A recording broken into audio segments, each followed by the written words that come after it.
ಅವರು ಒಳ್ಳೆ ಪ್ರಶ್ನೆ ಇದು. ಯಾಕಂದ್ರೆ ನಾಳೆ ನೀವು ಹೋಗ್ಬೇಕು ಅಲ್ಲಿಗೆ, ಹೋಗಕ್ ಮುಂಚೆ ಎಲ್ಲ ಸ್ವಲ್ಪ ಕ್ಲಿಯರ್ ಆಗ್ಲಿ. ಅದು ನೀವು ಅಲ್ಲಿ ಹೋಗಕ್ ಮುಂಚೆ ಎಲ್ಲ ಕ್ಲಿಯರ್ ಆಗ್ಲಿ, ಒಳ್ಳೇದಾಗ್ಲಿ. ಅದಕ್ಕೋಸ್ಕರನೇ ಅದೇನಿಲ್ಲ, ಈಗ ವಿಷಯ ಅಂತ ಹೇಳಿದ್ರೆ ದಿನೇಶ್ ಅವರು ಕಲ್ಲಂಗಡಿ ಹಣ್ಣಿಗೆ ಕಲ್ಲರ್ ಹಾಕೋದು ಎಲ್ಲ ಡೈಲಿ ನೋಡ್ತಾ ಇದ್ದೀರಿ. ಒಳ್ಳೆ ಕೆಲಸ ಅದು, ನಾವು ತಪ್ಪು ಅಂತ ಹೇಳಲ್ಲ. ಆದ್ರೆ ಬೆಂಗಳೂರು ಸುತ್ತನೇ 1,000 ಫ್ಯಾಕ್ಟ್ರಿ ಇದೆ.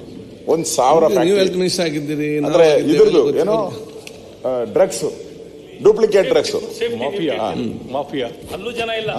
ಮತ್ತೆ ಈ ನೇಮಕಾತಿ ಹೇಳಿದ ಸುಪ್ರೀಂ ಕೋರ್ಟ್ ಯಾವಾಗ ಬರ್ತಾ ಅದುವರೆಗೂ ಅಡಾಕಾಗನ ಯಾರನ್ನ ನೇಮಕ ಮಾಡ್ಕೊಡ್ಲಿ. ಅಡಾಕಾಗ ಯಾರನ್ನ ಇಲ್ಲ ಅಂದ್ರೆ ಆಗದೇ ಇಲ್ಲ. ನಮ್ಮ ಫೈನಾನ್ಸ್ ಡಿಪಾರ್ಟ್ಮೆಂಟ್ ಅವ್ರ ಜಿಗಣೆಗಳು ನಾವು ಇದ್ದಿರಲ್ಲಿ ಒಂದಕ್ಕೆ ಅಪಾಯಿಂಟ್ಮೆಂಟ್ ಕೊಡ್ಬೇಕಾದ್ರೆ ಅವ್ರ ಹತ್ರ 10 ವರ್ಷ ಸಾಯ್ಬೇಕು. ಅಷ್ಟೊತ್ತಿಗೆ ಯಾರು ಬದುಕೇ ಇರಲ್ಲ. ಅಷ್ಟು ಕಷ್ಟ ಇದೆ. ಅದಕ್ಕೆ ಯಾರನ್ನ ಬೇರೆಯವ್ರನ್ನ ಅಪಾಯಿಂಟ್ ಮಾಡ್ಕೊಳ್ಳಿ. ಟೆಂಪರವರಿ 3 ತಿಂಗಳಿಗೋ 6 ತಿಂಗಳಿಗೋ. ಸುಪ್ರೀಂ ಕೋರ್ಟ್ ಯಾವಾಗ ಡಿಸೈಡ್ ಆಗ್ತದೋ ನಮಗೂ ಗೊತ್ತಿಲ್ಲ.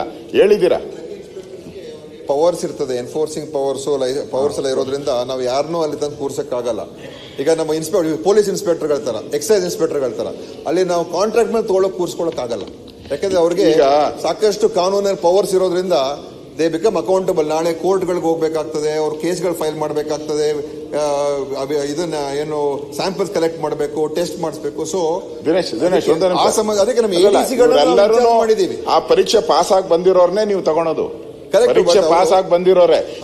ನಾವು ಸರ್ವೆ ಇದ್ದಾಗ ಸರ್ವೆ ಡಿಪಾರ್ಟ್ಮೆಂಟ್ ತಗೊಂಡಿದ್ರಿ, ನೀವು ಸರ್ವೆ ಡಿಪಾರ್ಟ್ಮೆಂಟ್ ತಗೊಂಡಿದ್ರಿ, ಅವರೇ ಎನ್ಫೋರ್ಸ್ಮೆಂಟ್ ತಗೊಳಕ್ ಆಗ್ತದ? ಆಗೋದಿಲ್ಲ. ಸರ್ವೆ ಡಿಪಾರ್ಟ್ಮೆಂಟ್ ಅಲ್ಲೂ ಕೋರ್ಟ್ಗೆ ಹೋಗ್ಬೇಕಾದ್ರೆ ಹೋಗ್ತಾ ಇದ್ರು ನಮ್ಮಲ್ಲಿ ಸರ್ವೆ ಡಿಪಾರ್ಟ್ಮೆಂಟ್. ಸರ್ವೆ ದೇವರ ಎನ್ಫೋರ್ಸ್ಮೆಂಟ್ ಅದನ್ನು ಆಯ್ತು. ಈಗ ಮಾನ್ಯ ಸಭಾಧ್ಯಕ್ಷರೇ, ಪ್ರಶ್ನೆ